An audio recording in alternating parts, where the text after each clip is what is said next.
Estado, Gobierno y Sociedad, por Norberto Bobbio. 5. 2. La sociedad civil. 1. Las diversas acepciones.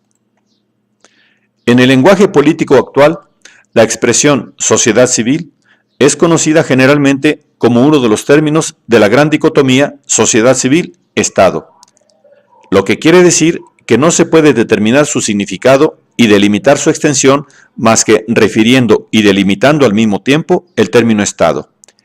Negativamente, se entiende por sociedad civil la esfera de las relaciones sociales que no están reguladas por el Estado, entendido estrictamente y casi siempre polémicamente como el conjunto de los aparatos que en un sistema social organizado ejercen el poder coactivo.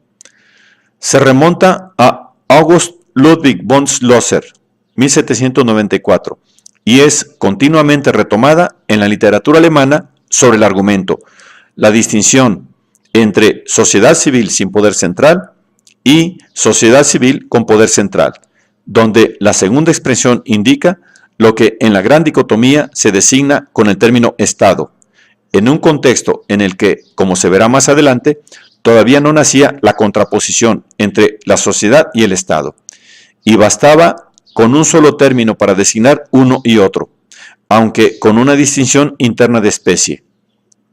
A la noción restrictiva del Estado como órgano del poder coactivo, que permite la formulación y asegura la persistencia de la gran dicotomía, concurre el conjunto de las ideas que acompañan el nacimiento del mundo burgués, la afirmación de derechos naturales que pertenecen al individuo y a los grupos sociales, independientemente del Estado, y que como tales limitan y restringen la esfera del poder político. El descubrimiento de una esfera de relaciones interindividuales, como son las relaciones económicas, para cuya reglamentación no es necesaria la existencia de un poder coactivo porque se autorregulan. La idea general, tan eficazmente expresada por Thomas Paine, no por casualidad autor de un célebre escrito referente a los derechos del hombre, de que la sociedad es creada por nuestras necesidades y el Estado por nuestra maldad, porque el hombre es naturalmente bueno y toda sociedad necesita, para conservarse y prosperar, limitar el uso de las leyes civiles para imponer con la coacción el máximo desarrollo de las leyes naturales que no requieren de la coacción para ser aplicadas.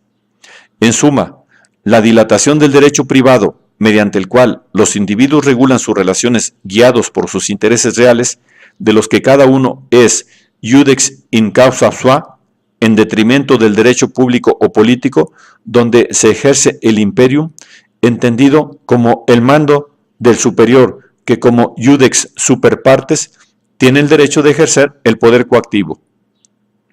Jamás se resaltará bastante en el uso de sociedad civil en cuanto a esfera de las relaciones sociales, diferente de la esfera de las relaciones políticas, se debe a escritores alemanes, en particular a Hegel y a Marx, como se verá enseguida, a autores que escriben en una lengua donde Bürgerliche Gesellschaft significa al mismo tiempo sociedad civil y burguesa, y que en el lenguaje jurídico que se afirmó ampliamente a fines del siglo XVIII, el derecho civil, diferente del derecho penal, comprende las materias tradicionales del derecho privado. El Code Civil es el código del derecho privado, en alemán Bürgerliches Recht. Debido precisamente a que la expresión sociedad civil, como fue utilizada en el siglo XIX, que es la misma que se sigue aplicando hoy, nació de la contraposición, desconocida para la tradición, entre una esfera política y una esfera no política, es más fácil encontrar una definición negativa que una positiva de ella, tanto más cuanto en la práctica del derecho público y de la doctrina general del Estado, jamás falta una definición positiva del Estado. Sociedad civil como conjunto de relaciones no reguladas por el Estado y por consiguiente como todo lo que sobra, una vez que se ha delimitado bien el ámbito en el que se ejerce el poder estatal. Pero incluso en una noción tan vaga se pueden distinguir diferentes acepciones según si predomine la identificación de lo no estatal con lo preestatal, con lo antiestatal o con lo postestatal. Cuando se habla de sociedad civil, Bajo la primera de estas acepciones, se quiere decir, de acuerdo o no con la doctrina iusnaturalista, que antes del Estado hay diversas formas de asociación que los individuos forman entre sí para satisfacer sus más diversos intereses y sobre los cuales el Estado se sobrepone para regularlas, pero sin obstaculizar su desarrollo e impedir su renovación continua. Si bien en un sentido no estrictamente marxista se puede hablar en este caso de la sociedad civil como una subestructura y del Estado como una superestructura. Bajo la segunda acepción, la sociedad civil adquiere una connotación axiológicamente positiva e indica el lugar donde se manifiestan todas las instancias de cambio de las relaciones de dominio, donde se forman los grupos que luchan por la emancipación del poder político, donde adquieren fuerza los llamados contrapoderes. Además de esta acepción, también se puede dar una connotación axiológicamente negativa, cuando se toma en cuenta el punto de vista del Estado y se consideran los fermentos de renovación que porta la sociedad civil como gérmenes de disgregación. Bajo la tercera acepción, sociedad civil tiene al mismo tiempo un significado cronológico, como la primera, y un significado axiológico, como la segunda. Representa el ideal de una sociedad sin Estado, destinada a surgir de la disolución del poder político. Esta acepción se encuentra en el pensamiento de Gramsci, allí donde el ideal característico de todo el pensamiento marxista de la extinción del Estado es descrito como la absorción de la sociedad política en la sociedad civil. Como la sociedad civil donde se ejerce la hegemonía diferente del dominio, liberada de la sociedad política. En las tres diferentes acepciones, la no estatal asume tres diferentes figuras. En la primera, la figura de la precondición del Estado, es decir, de lo que todavía no es estatal.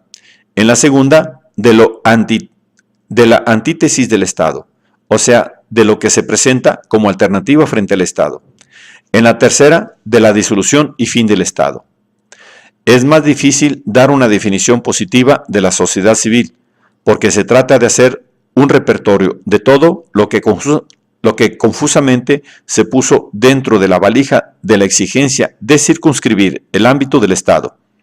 Baste notar que en muchos contextos la contraposición sociedad civil, instituciones políticas es una reformulación de la vieja contraposición país real, país legal. ¿Qué es el país real? ¿Qué es la sociedad civil? En una primera aproximación se puede decir que la sociedad civil es el lugar donde surgen y se desarrollan los conflictos económicos, sociales, ideológicos, religiosos, que las instituciones estatales tienen la misión de resolver mediándolos, previniéndolos o reprimiéndolos.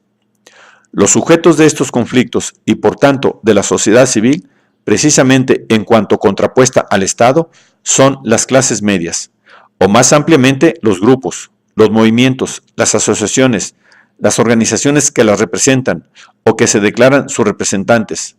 Al lado de las organizaciones de clase, los grupos de interés, las asociaciones de diverso tipo con fines sociales e indirectamente políticos, los movimientos de emancipación de grupos étnicos, de defensa de derechos civiles, de liberación de la mujer, los movimientos juveniles, etc. Los partidos políticos tienen un pie en la sociedad civil y el otro en las instituciones. Tanto así que ha sido propuesto enriquecer el esquema conceptual dicotómico y de intercalar entre los dos conceptos de sociedad civil y de Estado el de sociedad política, orientado a abarcar precisamente el fenómeno de los partidos que de hecho no pertenecen completamente ni a la sociedad civil ni al Estado. En efecto, una de las maneras más frecuentes de definir los partidos políticos es la de mostrar que ellos cumplen la función de seleccionar, agregar y transmitir las demandas de la sociedad civil que se volverán objeto de decisión política. En las recientes teorías sistémicas de la sociedad global, la sociedad civil ocupa el lugar reservado para la formación de las demandas que se dirigen hacia el sistema político, a las cuales el sistema político tiene la tarea de dar respuesta. El contraste entre sociedad civil y Estado se presenta como el contraste entre cantidad y calidad de las demandas y capacidad de las instituciones de dar respuestas adecuadas y rápidas.